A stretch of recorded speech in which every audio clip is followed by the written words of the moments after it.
Hey, this is Steve in Dallas, Texas. It's Saturday morning, my friend, and you are listening to Light Talk. Good morning, this is Brackley calling in from Las Vegas, home of Super Bowl 57, and you are listening to Light Talk. Well, who's playing? Who's playing? What, Washington? No, it's not Washington. Green Bay? No, it's not Green Bay. Who is it? It's Kansas City. Kansas City and San Francisco. And San Francisco, who's going down. You're at Allegiant Stadium. I'm not going to tell any favorites. This is David calling to you from the beautiful Belmont Shore neighborhood of Long Beach, California. And if you don't already know, you are listening to Light Talk, and we are the Lumen Brothers. I have a question about the Belmont Shore neighborhood. It's a beautiful neighborhood. Well, I mean, but when you go out to the ocean, are there great white sharks out there? No. Are there like white sharks you can hand feed or anything? No sharks here, just dolphins, Pacific dolphins. That's all we have out here. And some dead bodies float up every now and then, but, other than that, it's a beautiful place. Hey, welcome, everyone, to episode 357. We got a great show for you. We have a wonderful guest today, Andrew Sullivan. But before we get to him, Brackley and Steve were both at URTA in Chicago. How'd it go, guys? What was it like? Well, I missed seeing Steve. I don't know if he was there or not. I was always just behind you. Okay. I was just smart move. Don't want to destroy anybody's bubble here, but I was not in Chicago. Oh, where were you? I was here watching the Lions break my heart because I was cheering for them. And again, San Francisco got by 3 points. No, let's not talk about that. Okay. Anyway, but Stan was there too, Brackley. And I was there, and it was warm. Yeah? It was 40 degrees for a change. It was no snow. It was actually quite 40 comfortable. degrees. And wow. I interviewed about 15 lighting designers, and Stan, I don't know how many Stan interviewed, but actually there were a lively bunch of candidates this year. Lively. Oh, that sounds great. What exactly does lively mean? Were they like chewing gum and dancing, or I mean, what does lively mean? For me, they were all energetic. Some years you get ones that aren't as energetic as the others, but this year everyone was energetic, and it was just a really wonderful crowd. Okay, well that's great. That's great. Let's see how successful you guys are. I don't have to do that. Well, this is my last year too, so. What? It's your last year at URTA? Is that what you just mumbled, Brackley? Yeah. Well, last year at URTA, I did my last URTA interview. Yeah, Brackley, you're retiring too, right? That's an end of an I'll be era. around next year. I'm going to help the Nevada Conservatory Theater. The chair wants me to stick around as emeritus, and I'll help out with the students. Wonderful. As well. Yeah, I'm an emeritus too, but all that means here at my universities, I get free parking and an email account. So that's basically it. I want to keep my email on. I got a library card. Anyway, let's move on to Andrew. Well, actually, let's give a little backstory. When we were in Las Vegas at LDI, one of the questions that actually was asked to us from an audience member was, when the hell are we going to interview an electrician, a professional production electrician? And it was a great question because we hadn't yet.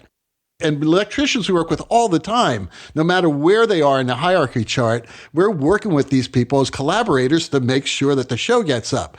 So we said, we're going to find one immediately. And it was really smart because Andrew, I believe you were listening to the show. He says, hey, that's me. I can do that. So, it's great. Andrew is here. Andrew, how you doing today? Just fine. Very warm up here in Minneapolis. Ooh. It's like 40 degrees. Am I kidding? That's crazy. That's nuts. Yes. The weather is changing like nuts. But thank you for being here today. Oh, my pleasure. Before we get started with our chat, we should have Brackley tell our listeners a little bit about Andrew. So go for it, Brackley. Okay, Andrew Sullivan began his professional career in 1979 at the age of 18 as the head electrician of the Minneapolis Children's Theater, where he quickly realized he had no idea what he was doing, especially when it came to subjects like theater history, art history, or basic electricity. So he decided to go to college. Andrew graduated from the North Carolina School of the Arts in 1985 with a BFA in lighting design. Upon graduation, he returned to Minneapolis, where he worked as a freelance designer and electrician in the Minneapolis-St. Paul area. Highlights include 4 national tours with the Minneapolis Children's Theater, a 10-year stint as head electrician for the Fitzgerald Theater, home of A Prairie Home Companion with Garrison Keillor. In 1988, Andrew started working as an overhire electrician at the Guthrie Theater. In 1998, he became the production electrician. Since 1998, he has worked in over 200 productions and has had the great fortune of working with many of the top lighting designers in the industry. Welcome, Andrew. Thank you. Wow. We could never imagine that we would have gotten someone with the experience you have. So this is going to be a great show, especially for our young lighting students. Steve, why don't you ask Andrew our first question? Okay. Well, let's talk about that journey of, how did you become a production electrician? Well, after I graduated college, came back to Minneapolis, obviously there's more electrician work than design work. And I had actually done it before I went to college, and I just felt more comfortable doing it. So I just started working at different theaters in the city, and then started working as an overhire at the Guthrie in '88, and it just went from there. It was like 10 years of overhire, and at that point you sort of apprenticed in at the Guthrie. So I mean that's how it worked. It wasn't I was never good about, okay, this is my career path for the next 5 years and this is what I'm going to do. This is I was never good at that. So just been hanging around here for as long as I have, and I just like working in producing theaters where you build everything in-house.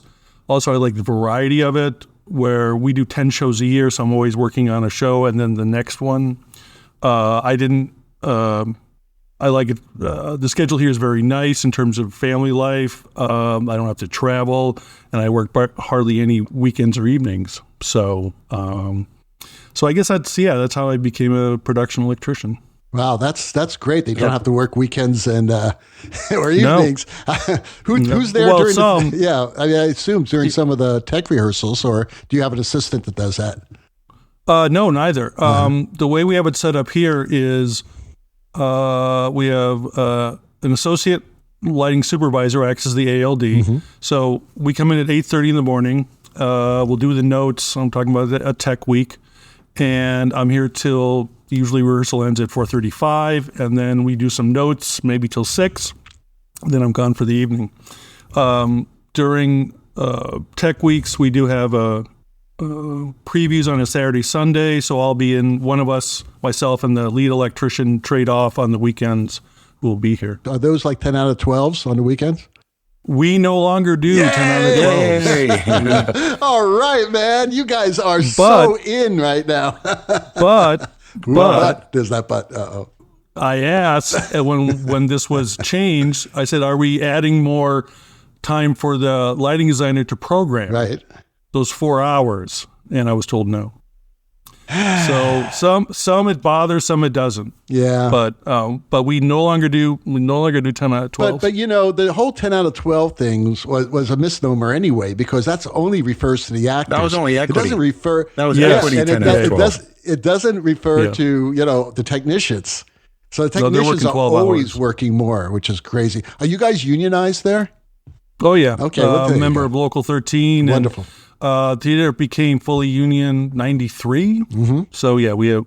Awesome. I had a follow-up question. If you could explain the difference between a production electrician, a lead electrician, used to call it master electrician. So, okay, at our theater, and regional theaters, by definition, they're different, right? Every regional theater kind of works it differently. But at our theater, I'm the production electrician, so I'm responsible to get the light plot and work out all of the logistics, DMX runs, circuit runs, fabrication of fabrication of effects, and then the lead electrician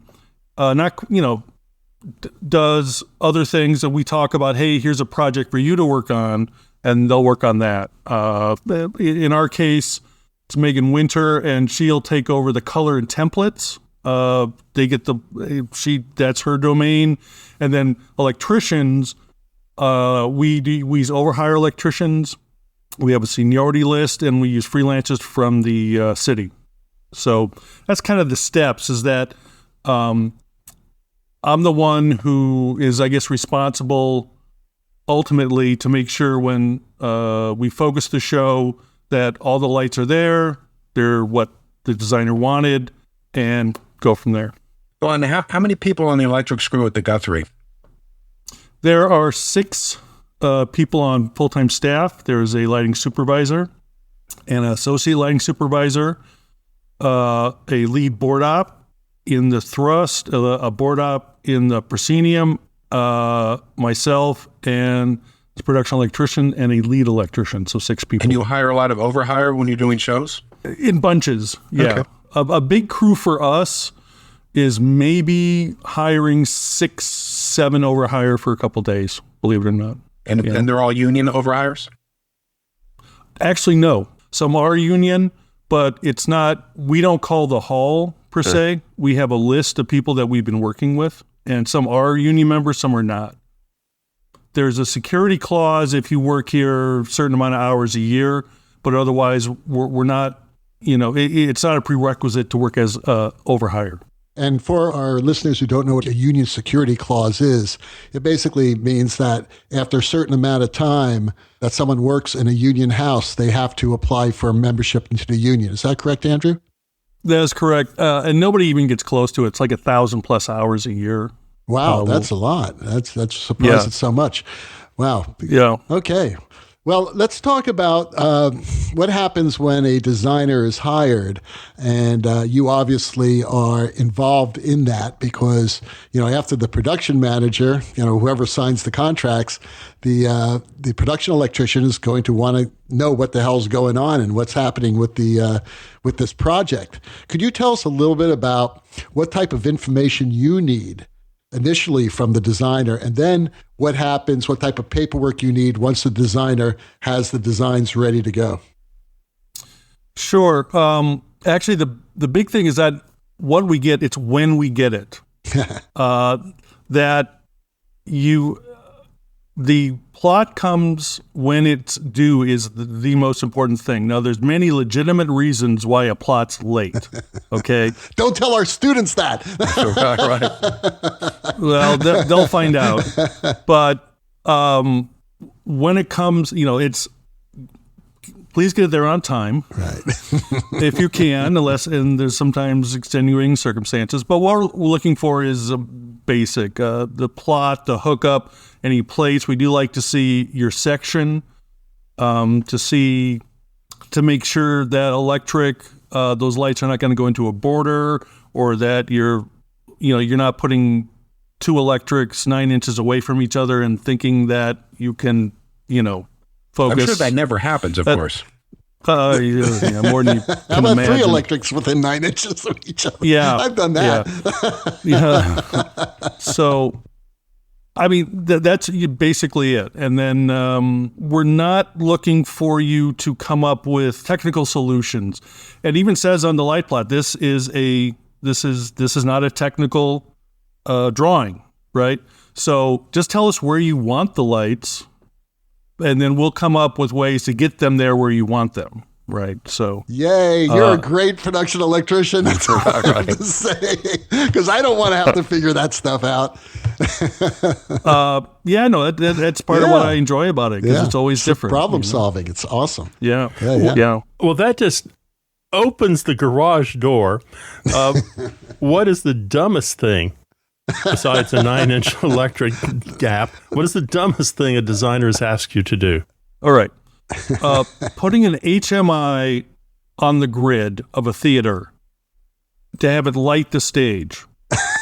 What I've done that a couple times, and what they seem to forget is if you put borders in, they think, it's going to be this incredible shot of lights going through a light going through all of the lights. But what happens is you just get a bunch of beams because the borders block it out. Okay, now in complete disclosure, I think everybody right now, Brackley, David, and I are all hanging our heads down because we've probably thought that. Of course. We may not have done it, but we've probably thought, what a great, or let's put an arc welder up there. I did it once, but we had no borders, so it was like perfect. Right.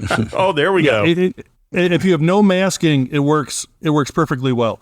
But, and for us, it's like, okay, I got to get the darn thing up there, right? And then I got to build something that it hangs on. And then we got, so you go through all that business. Yeah, there's a you lot got of to do the stuff. power, all that. What's another one? Okay, on booms, the spacing is 1'9". When I see someone do 1'6", do not do 1'6", people. It's 1'9", and I got that dimension actually from Howell Binkley. I did a show with him many years ago, and 1'9" is a magic number for a 21-foot boom because you can put 12 lights on it, Right. which is a magic number for lighting.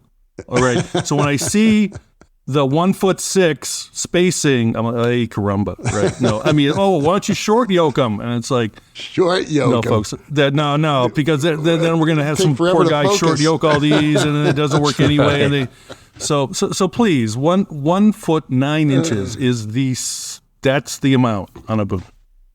So I've worked with electricians who I've had to specify that there be sidearms and T-clamps put on booms because they would just hang the light right to the boom. It's like, you have to focus this light, and it's going to be a pain in the ass to focus because you're going to have to loosen the damn wrench up and then move the entire light. Hopefully, you're not spinning the boom. And then the whole boom spins. But see, that's the beauty of it. You can focus 6 lights at once.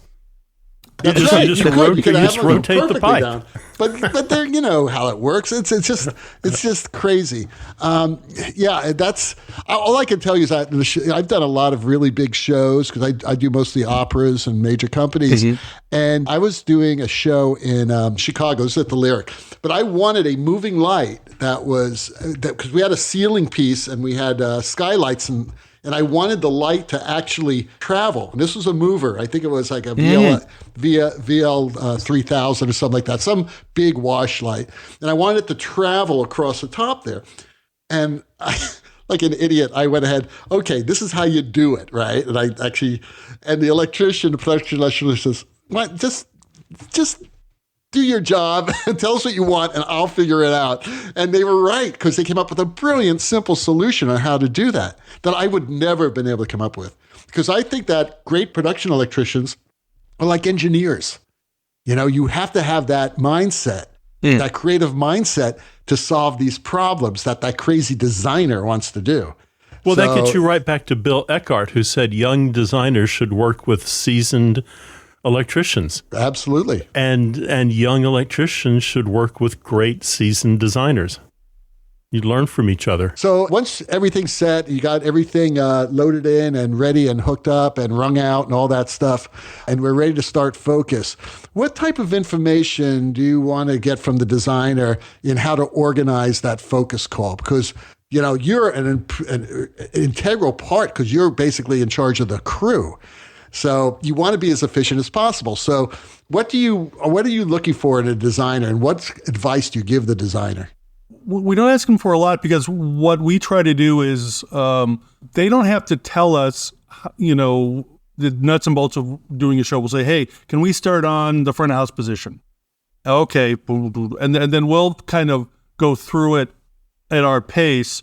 And what I do during a focus is I've sort of floor manage. I'd say, okay, you two people go to this box boom and we're going to do that next or whatnot. But we just want the designer just to focus and not worry about, how am I going to get at that light? I mean, that's for us to figure out. And we'll just say, we're using a lot more focus tracks actually in a lot of sets that we do.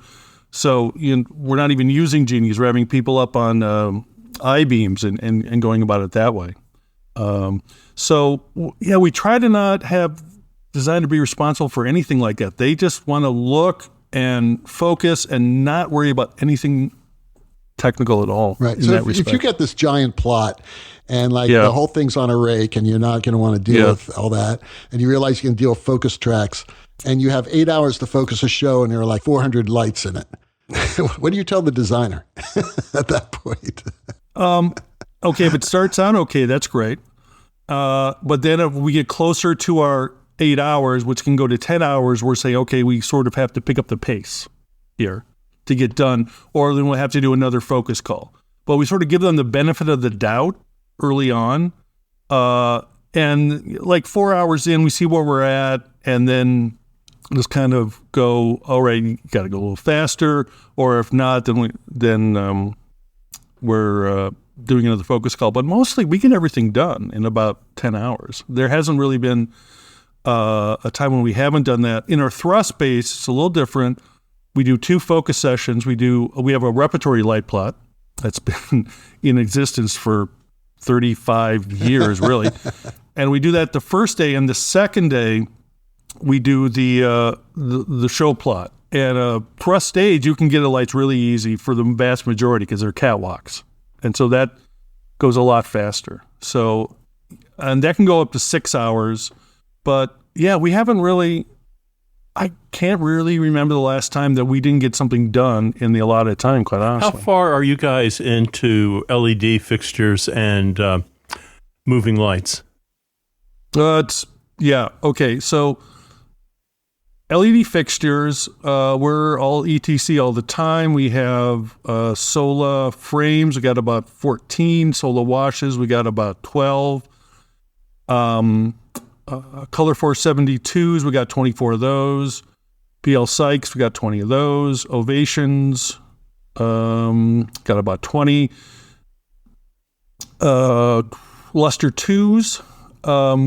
In our rep plot in the thrust, there are, about 16 that's permanent, and then we give the designers what's called shared inventory between the proscenium and the thrust, and they kind of work that out. But I guess we have about 48 or 50 luster 2s and a whole lot of LED tape. It is before and after for us. So what kind of numbers are you expecting? And I guess, your rep plot has X number of lights in it. At what point do you start thinking we're in trouble because there's simply too many lights in the air? I haven't had that problem, quite honestly. You do have an inventory for the space. Each space has their own inventory. And the assistant, the associate, and the supervisor will get the light plot, and they'll look at inventory. Are we maxed out or not? And we rarely, for conventionals, we have rarely ever been maxed out on anything. And with the LED gear, it's horse trading between the two shows. And they sort of leapfrog each other in terms of proscenium and the thrust scheduling. But, I'm trying to think. After COVID, we spent, myself and Megan spent about 6 weeks going through all our gear, and we have over 1,100 source force. Wow! In the 3 theaters. And is that for both spaces? We have 3 spaces. Now, we have a proscenium. How many shows a year do you guys do there now? 10. Yeah. All told, I think we get about 1,600 units. So, wow. Yeah, we have not. I'm trying to think. Justin Townsend did a production of South Pacific, where I think he had like 17 booms, and we got close, but not quite. But circuits, right? That becomes the issue. And DMX cable. How much and DMX cable? How many miles of DMX cable do you have? Oh, we got quite a bit. And Ethernet. I have another question. So, have you dealt with issues when your crew dislikes the lighting designer, and how do you keep that from happening? Well, okay. Sometimes we're dealing with the lighting designer, and I have like younger people. I have to sort of explain to them. Sometimes it's not their fault, the lighting designers, because they'll have a director in their grill. They'll have scenic designers or choreographers who are always giving them advice. I know it's impossible, but it'd be great for every head electrician to actually sit and design a show and try to work where you have another one of your, designers just telling you what to do. And that can be extraordinarily frustrating. I mean, I've experienced it myself. So I tell them, look, this is not really coming from the lighting designer. Like, this is a director note. This is maybe sometimes the artistic director note. But we haven't had too many, designers come in where you go, okay, this person is a complete horrible individual and is abusive. I mean, I can't remember a time when that's happened, to be honest with you. Certainly in the last 20 years. Everyone seems to be pretty nice about things. So, yeah. Also, you get top-notch designers there. I mean, you pretty much get Class A.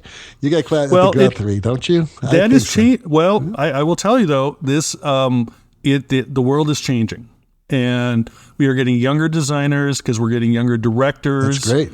So it is not unusual for us to get some designers a couple years out of grad school. Mm-hmm. I mean, we're getting designers in their 30s, which was, forget it, 20 years ago. So we're getting a real mix now of younger and more experienced designers. Yeah, what is the best experience you had with a lighting designer? Well, there's a couple. The couple designers I really like. I've done about 10 shows with Christopher Ackerland. Oh, yes. Chris. That man's an absolute artist, pure artist, and I've had the best times working with him. He has an incredible brain. It goes at about 100 miles an hour, and just helping him realize what he wants to see has always been great. I've just always been amazed by his design and his cueing. The man can cue. I just remember one show he did was on a turntable, and he had this. As it went around, he would follow the actor. Incredible, just absolutely amazing. So I've always had a great time with Chris Ackerland. Other couple designers I really love working with are Philip Rosenberg, who actually just did a show with us in September, and Robert Wurtzel, who does a lot of opera. Yeah. And those three that I can think of at the top of my head are just. Yeah, well, I've always had a great time working with them. Well, they've designed hundreds and hundreds and hundreds, maybe thousands of shows. And are universally loved, respected. So it's hard to not respect someone like that. Yeah, if you ever listen to Chris Ackerland talk to a board op and how fast he goes to try to keep up with that, what he can keep in his head and spit out numbers, it's unreal to watch that. Yeah, he's awesome. So let's talk a little bit about programmers. Do you have like a resident programmer there, or do the designers bring their own programmers in? No, we have, well, it's how you define programmer, okay? We have our board ops who will program the moving lights. Mm-hmm. The last time we had somebody bringing their own programmer is we did a Broadway transfer a few years ago, and Ken Billington was a lighting designer. And so he brought his programmer who did the moving lights, and at that time there was, a lot of conventionals and moving lights. So our board op did the conventionals, and his programmer did the moving lights, and it all comes together. But we do not, generally speaking, have designers bring their own programmers in. They will they'll work with both of our board ops, and they, I guess, become a programmer. I always think a programmer has a relationship with that designer. And if a designer says, "Oh, remember that show where we did this blue, watery effect?" The programmer goes, "Oh yeah, sure, I know what you're talking about," blah blah blah, and do that. So, what kind of boards do you have? Geos, both of them. Okay. We're looking at the big thing is we have to get up to Net 3, and that's what that's our big infrastructure project that's coming up. What do you look for in a resume when putting together a crew? And what do you look for when you want to get some electricians? Yeah, because you guys are union, right? And are you restricted We're union, at all? but we do hire non-union people. Uh-huh. So a lot of people from the community, they apply online, and we have a nice core of overhire electricians. Some of us have been working with us for like 20 plus years. Yeah. Okay. That's which great. is, pretty amazing. Yeah. So we have a seniority list, and so you get on that list and say, "Oh, okay, you can work this day." And what I'll generally do is have a very experienced person work with that younger person on a project. Like we're doing overhead electrics. Okay, you two work on this electric together, and we just see how they do. We'll see what their aptitude is and see how well they work out, and then we'll give feedback saying, "Oh yeah, this person is really great. Let's use them again," or it could go the other way. Let's turn that question around a little bit. So you bring a lot of experience to the Guthrie. What, without getting a villain involved, what is it that is missing? So I'm in college, I spend my 4 years, I'm getting my BFA or my BA, and I want to be a technician. What are some of the things that you see people entering the industry that they're a little shy on?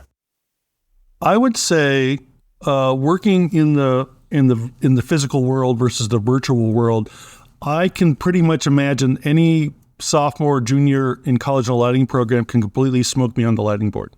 I mean, when it comes to programming, they will just, do much better because I don't program the shows. But when it comes to, hey, this is how you hang an electric, right? And how you organize the cable and how you lay things out, things like that. Sometimes even focusing a light, right? The act of focusing a light to do it quickly. Some people like to talk a lot while they focus, and we sort of frown on that. There's about 3 or 4 words we like you to say, like locked. Lock. That's right. The designer will say, okay, bring that shutter in. You go, how's that? So they know that you've done what they've asked you to do, because you always want to be moving them along. You don't want to have these long conversations about what this should be or that should be.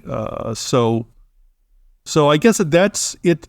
Rigging sometimes, not because there is a lot of, it's not crazy rigging, but there's a lot of rigging with that we do that people haven't really done in college.